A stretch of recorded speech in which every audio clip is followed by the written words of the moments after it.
승부욕이 강한 사람이에요. 쾌하게 테스트에 임하기로 했습니다. 가장 경험 많고 유능한 코치로 스페셜 PT 좀 받게 예약해줘. 미순아, 몸은 좀 어때? 괜찮아, 많이 나았어. 지난번 영주 엄마가 날 치려고 할 때 너 아프다더니 그 여자를 제압할 힘이 어디서 나온 거야? 나 그날 엄청 놀랐거든. 감동받기도 하고 사실은 너무 든든했어. 우리 미순이가 언제든 날 지켜줄 것 같아서 말야. 그랬구나. 네가 그 여자한테 당하는 꼴 보기가 싫어서 그런 거지. 미순아, 널 다시 만난 건 진짜 내 인생의 행운이야. 미순이는 천수의 말을 듣고 소리내 웃으면서 말했습니다. 내가 이제 어떤 사람인 줄 알게 됐지? 앞으로 나한테 잘해야 돼. 그럼 잘해야지, 안 그럼 너한테 맞을 수도 있잖아. 농담이야, 미순아. 넌 외유내 강형인가 봐. 평상시엔 부드럽기 짝이 없는데 정말 중요한 순간에는 엄청 강해지는 것 같단 말야. 나 같은 놈한테 너같이 강단 있는 여자가 필요해. 우린 정말 천생연분이다. 천수야, 앞으로는 무슨 일 있다고 너 혼자 속 끓이고 술 마시고 그러지 말았으면 좋겠어. 같이 의논하고 해결해 나가자. 그래, 알았어. 그런데 그 여자가 우리 집을 어떻게 알고 찾아왔지? 그러게 말야. 널 쫓아온 거잖아. 널 맨날 쫓아다니는 거야? 안 그랬는데 이상하네. 그럼 그날 널 미행했나 보네. 그랬다면 뭔가를 의심했다는 건데 그 사람이 술도가에 아직도 계속 들락날락하는 거야? 오지 말라고 해도 말을 안 들어먹어. 그럼 네 방에도 마음대로 들어가겠네? 그렇긴 하지. 그럼 그 방에서 너와 나 사이를 눈치챌 수 있는 어떤 물건이라도 있는 건가? 없을 텐데, 여자 물건 자체가 없는데? 아차, 그게 있었구나. 너한테 서프라이즈로 프로포즈 하려고 사놓은 게 있었거든. 영주 엄마가 갑자기 나타나는 바람에 약속을 어기게 된 거잖아. 서랍에 넣어두었는데 그걸 본 건가? 아무래도 그런 거 같네. 그 여자가 술도가 자꾸 마음대로 들락거리는 게 마음에 걸려. 술도가를 자기 마음대로 부동산에 내놓은 것도 그렇고. 미순이, 네가 그걸 어떻게 알아? 우리 편의점에서 부동산업자랑 통화하는 거 들었거든. 정말 할 말이 없다, 미순아. 대책 없는 여자라고 해야 하나, 정신 나간 여자라고 해야 하나. 형수님도 그 여자 때문에 쓰러지셨잖아. 그런 일이 있었구나. 지금은 좋아지셔서 다행이긴 한데 내가 죄송스럽지. 왜 그런 여자랑 결혼을 했는지 정말 이가 부득부득 깔린다. 언제 무슨 일 저지를지 모르는 시한폭탄이야. 그동안 너무 방심했어. 천수야, 그 여자 생각하니 머리가 아파온다. 미순아, 너 요즘 몸 안 좋은데 아무 생각 말고 쉬어야겠다. 내가 해결책을 형수님이랑 의논해볼게. 그러니까 걱정하지 말고 있어, 알았지? 하면서 천수는 미순을 안심시키고는 곧바로 광숙에게 갔습니다. 형수님, 이젠 가만히 있어선 안 될 것 같아요. 영주 엄마가 여기저기서 또다시 문제를 일으키면 누구든 다칠 수 있어요. 미순이가 아파서 집에 갔었는데 어떻게 알고 왔는지 미순이 집까지 쳐들어와서 난동을 부리더라고요. 정말이요? 상상을 뛰어넘는 짓을 하네요. 술도가를 매물로 내놓지를 않나 또 무슨 짓을 할지 몰라요. 동생들한테도 형수님이 회장님과 사귄다는 거 말한 것도 그 영주 엄마라잖아요. 그런 거였어요. 지난번에 그 여자가 형수님한테도 뭐라고 했죠? 형수님이 그 여자 나간 다음에 쓰러지셨다고 하던데요. 내가 술도가도 빼앗고 호텔도 빼앗아서 재테크를 한다고 하질 않아 생각하기도 싫어요. 어찌나 말도 안 되는 얘기를 하는지 듣는 순간 얼마나 열이 받는지 나도 모르게 쓰러졌어요. 영주 엄마가 돈에 환장한 여자라 자기 같은 생각만 하는 거죠. 뭐 눈에는 뭐만 보인다고 하잖아요. 우리가 생각하는 거랑은 차원이 다르다니까요. 일단 더 이상 술도가에 얼씬도 못하게 막아야 할 것 같아요. 어쩔 수 없이 법적인 조치를 취해야 할 것 같네요. 도련님, 그럼 이번에도 한 회장님 찬스를 써야 할 것 같네요. 창피한 얘기지만 일 더 커지기 전에 회장님께 부탁해서 영주 엄마가 더 이상 술도가에 접근하지 못하게 막는 방법을 알아보면 좋겠어요. 영주 엄마 때문에 형수님한테 문제 생기면 회장님한테도 좋을 거 없으니 그렇게 하시는 게 좋겠습니다, 형수님. 그날 쓰러졌을 때 병원 기록이나 진단서 첨부해도 도움될 거예요. 광숙은 고개를 끄덕였습니다. 며칠 후 LX 호텔 법무팀이 본격적으로 움직이기 시작했습니다. 얼마 후 법원으로부터 우편물을 받은 강소연은 독수리 술도가로부터 반경 100m 이내 접근을 금지하며 위반 시 벌금 300만 원 또는 구류 10일에 처할 수 있다는 판결문을 받았습니다. 나더러 술도가 근처에도 가지 말라고? 그녀는 당장이라도 종이를 찢어버릴 듯 와르르 손을 떨며 소리쳤습니다. 내가 아직도 술도가 사람인데. 내 남편이 아직 저기 산다고. 좋아. 이렇게 나온다고? 그럼 나도 가만히 안 있을 거야. 끝까지 가보자 오천수. 화가 난 강소연은 그 화풀이 대상으로 미순에게 향했습니다. 그 편의점 아줌마한테 가서 한바탕 해대야지 내가 가만히 있을 줄 알아?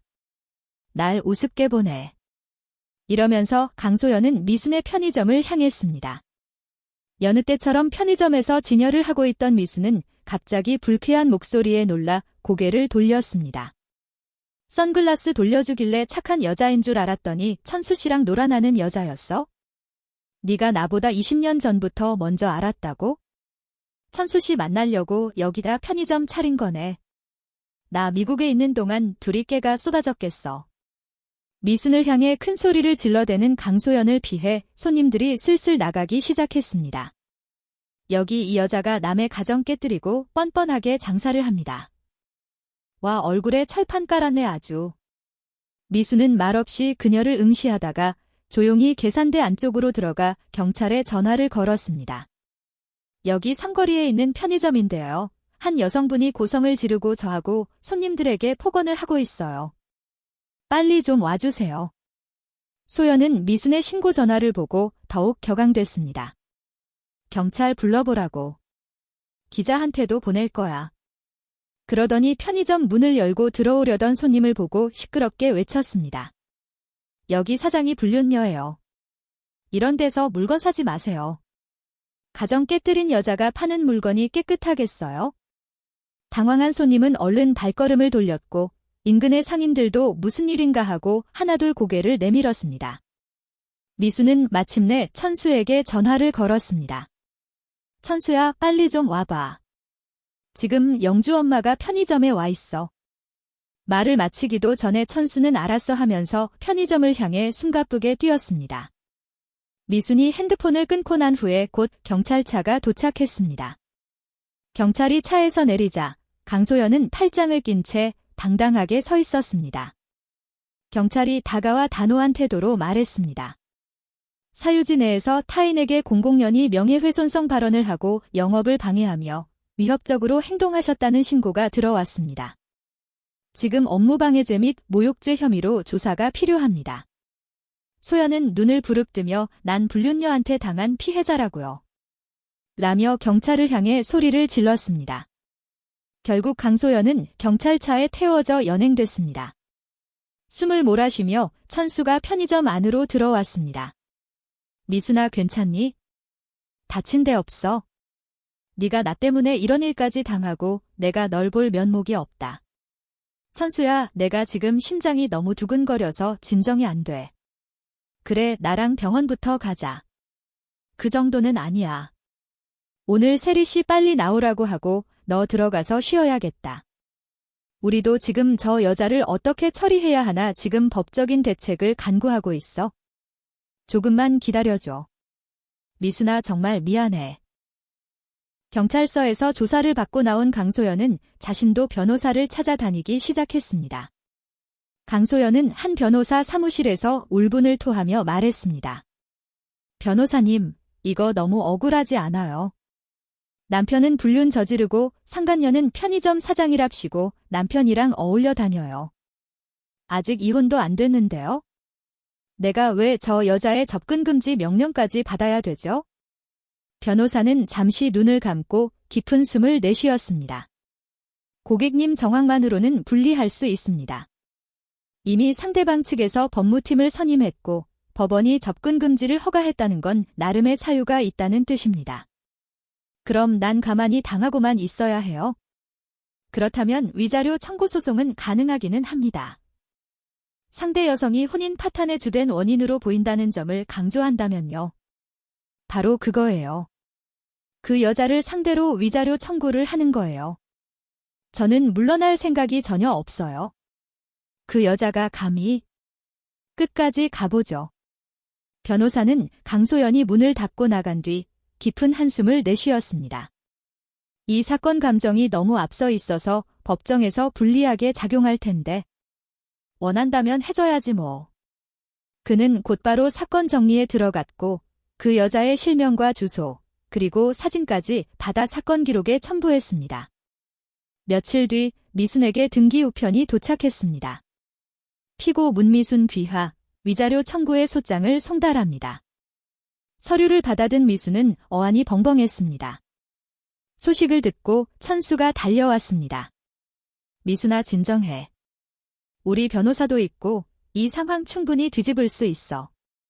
이 여자 진짜 끝장을 보자는 건가 보네. 천수는 곧바로 광숙에게 연락했습니다. 형수님 강소연이 미순이를 상대로 위자료 청구했어요. 법무팀에게 빨리 도움 좀 받아야겠습니다. 시간이 흐른 후 법원 앞, 천수는 손에 든 두꺼운 봉투를 꽉 쥐었습니다. 그 안에는 천수가 영주에게 간곡히 부탁했던 한 통의 진술서와 몇 장의 사진, 그리고 영주의 이메일이 들어 있었습니다.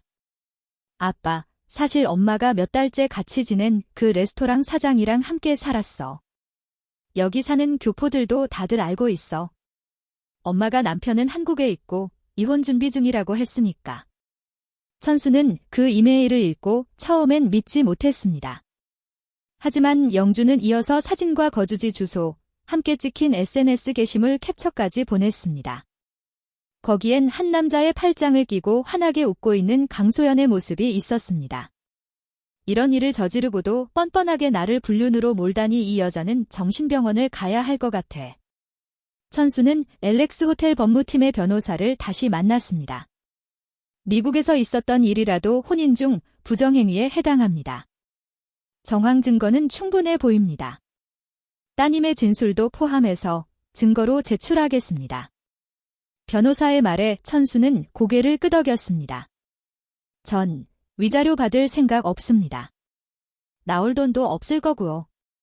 다만 저 여자가 더는 날 유책 배우자로 몰고 가게 놔둘 순 없어서요. 며칠 후 열린 재판에 강소연은 화려한 원피스를 입고 법정에 들어왔습니다. 얼굴에는 냉소적 여유가 감돌았습니다. 하지만 천수 측 변호인이 증거 서류를 제출하며 말했습니다.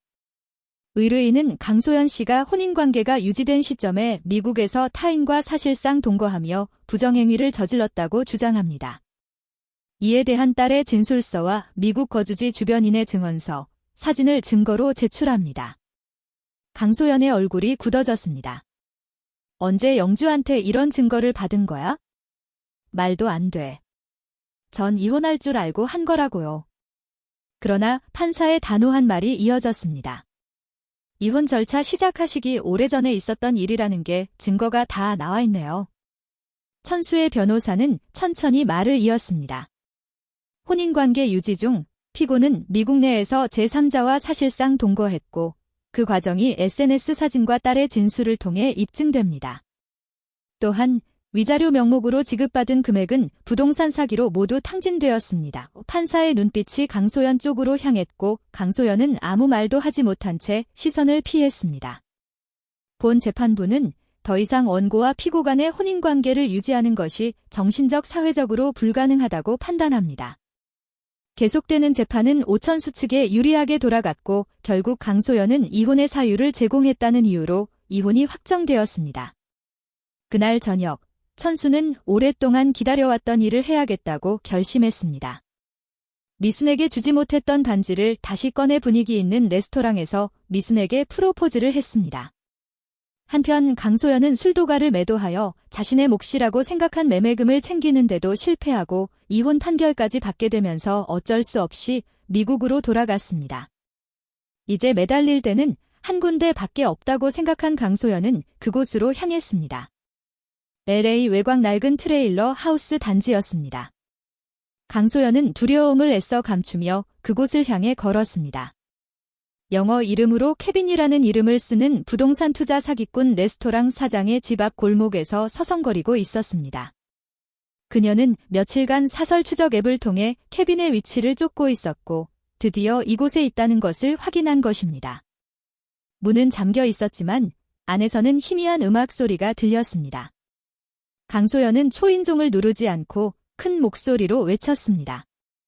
케빈, 아니 기범씨 나 소연이야. 다 알고 왔어.